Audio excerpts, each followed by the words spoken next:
NeoGenesis, we use adult stem cells and the molecules that they release to develop our skin and hair care products. And I wanted to briefly tell you about the different types of stem cells, because there's been a lot of questions about this, controversy about stem cells, and there's really no controversy about the adult stem cells that NeoGenesis uses to develop our products. The big controversy first started with the use of embryonic stem cells.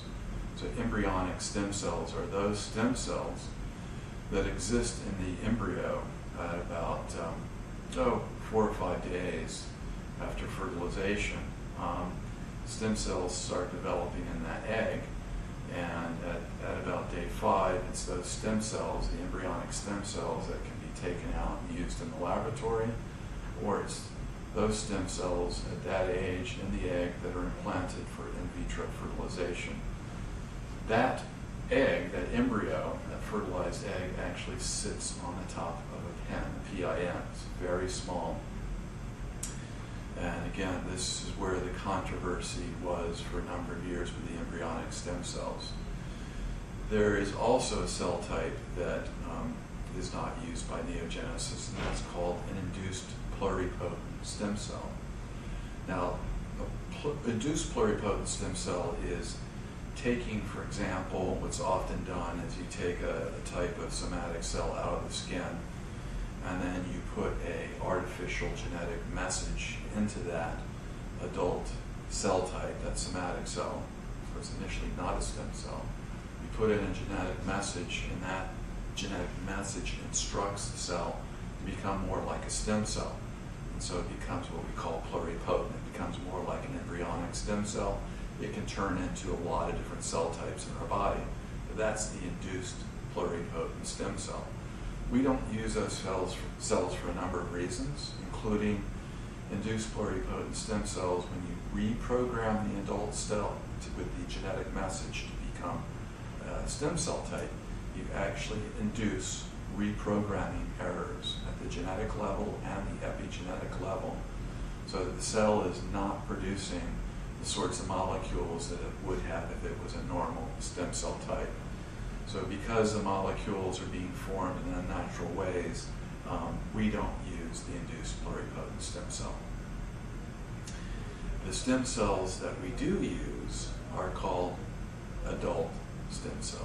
And these are the stem cells that are found throughout our body. They exist, for example, as mesenchymal stem cells. They exist as what we call progenitor cells, cells like the fibroblasts that have a very limited ability to turn into a different cell type. And they're there as stem cell types, not so much to turn into mature skin cells, but they're there rather to release distinct pools of molecules that induce, that orchestrate the natural maintenance and healing processes. So these are the distinguishing features of the different major stem cell types. It's the adult stem cell types that we use at NeoGenesis that are in our bodies. Actually, the adult stem cells are approved by the Catholic Church, by the Pope. There's actually an adult stem cell conference held on the Vatican campus. So there's really no problem, either morally, ethically, or with religious groups about using adult stem cells.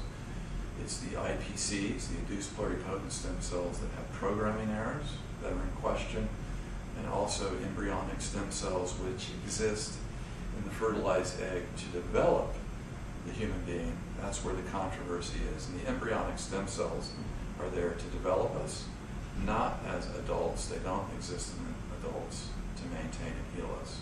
So again, these are the major distinctions of the stem cell types, and at NeoGenesis we use the very effective, the most effective cell to maintain and heal our skin, and it's a cell that has no moral, ethical controversy surrounding it, and yet safe and effective.